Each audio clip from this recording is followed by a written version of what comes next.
Hi friends, ఏదైనా పని మొదలు పెట్టాలనుకుంటే మనలోని ఆలోచనలు ఒక్కసారిగా పరిగెడతాయి.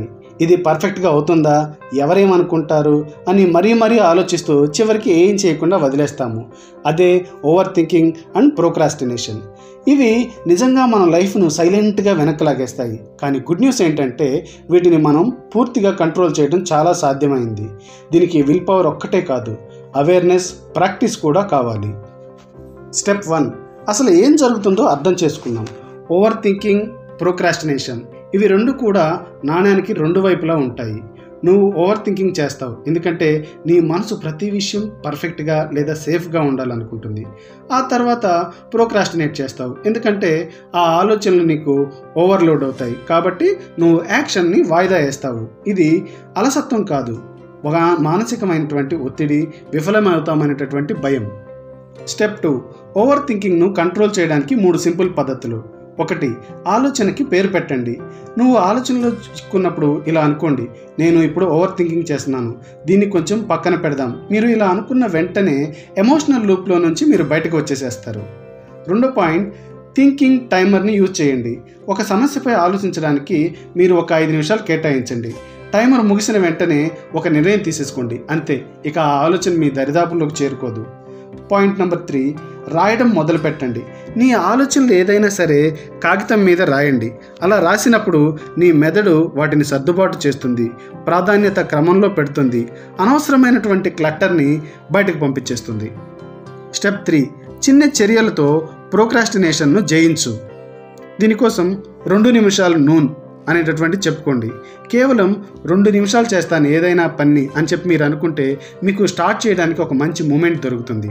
అలాగే పనిని చిన్న భాగాలుగా విభజించండి. నేను ఇప్పుడు 3 చాప్టర్స్ చదవాలి అనుకోకుండా 1 పేజీ చదువుతా అని అనుకోండి. చిన్న విజయాలు మీకు వెంటనే మోటివేషన్ ఇచ్చేసేస్తాయి. పర్ఫెక్షన్ కాదు, ప్రోగ్రెస్కి రివార్డ్ ఇవ్వు. చిన్న పనులు పూర్తి చేసినప్పుడు నీకు ఓకే చెప్పుకో, నైస్, ఐ డిడ్ ఇట్ అని నీ బ్రెయిన్ని నువ్వు అలా మోటివేట్ చేసుకున్నప్పుడు నీ బ్రెయిన్ రివార్డ్స్ని ఇష్టపడుతుంది. ఆ విధంగా కన్సిస్టెన్సీని మీరు నిర్మించుకోవచ్చు. స్టెప్ 4, ప్రతిరోజు నీ మనసును శాంతపరచు.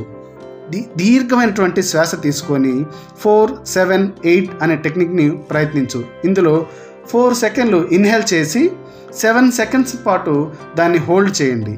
ఆ తర్వాత 8 సెకండ్స్ ఎక్స్హేల్ చేయండి. ఈ రకంగా చేయడం ద్వారా మీకు స్ట్రెస్ అనేది రిలీఫ్ అవుతుంది.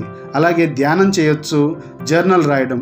ప్రతిరోజు మీరు చేయాలనుకున్న పనులు, వాటిని ఎందుకు చేయగలిగారు, ఎందుకు చేయలేకపోయారు అనేటటువంటి దాన్ని కూడా రాసుకోండి. ఈ విధంగా మీకు ఫోకస్ అనేటటువంటిని రిపీట్ చేస్తుంది. అలాగే బాగా నిద్రపోండి, బాగా నీరు తాగండి. అలసిపోయిన మెదడు ఎక్కువగా ఓవర్ థింకింగ్ చేస్తుంది. స్టెప్ 5, నీ ఫోకస్ని ట్రైన్ చేయి. ఓవర్ థింకింగ్ తగ్గిపోతుంది. నువ్వు నీ బ్రెయిన్కి ఒక బెటర్ టార్గెట్ ఇస్తే అది ఓవర్ థింక్ చేయడం అనేటటువంటి దాన్ని మానేస్తుంది. మీ ఫిజికల్ యాక్టివిటీని ఇంప్రూవ్ చేసుకోండి, అంటే నడవడం, వ్యాయామం చేయడం లాంటివి అనమాట.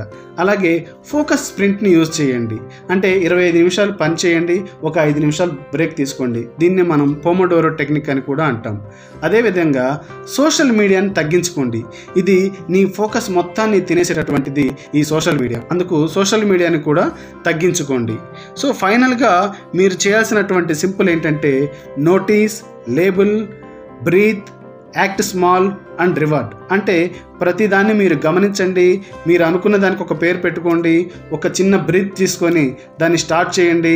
ఒక చిన్న పని చేసిన తర్వాత మిమ్మల్ని మీరు అభినందించుకుంటూ ఒక రివార్డ్ ఇచ్చుకోండి. ఫ్రెండ్స్, గుర్తుంచుకోండి, ఓవర్ థింకింగ్ అంటే ఆలోచనలో ఇరుక్కోవడం, ప్రోక్రాస్టినేషన్ అంటే ఆలోచనల వల్ల ఆగిపోవడం. కానీ ఒక చిన్న యాక్షన్, ఒక చిన్న నిర్ణయం నీ జీవితాన్ని మార్చేయగలదు. ఇలాంటి మోటివేషనల్ వీడియోలు కావాలంటే లైక్ చేయండి, షేర్ చేయండి, సబ్స్క్రైబ్ చేయండి. మరిన్ని లైఫ్ చేంజింగ్, ఇంట్రెస్టింగ్ టిప్స్ త్వరలో మన ఛానల్లోకి రాబోతున్నాయి. అంతవరకు సెలవు, బాయ్.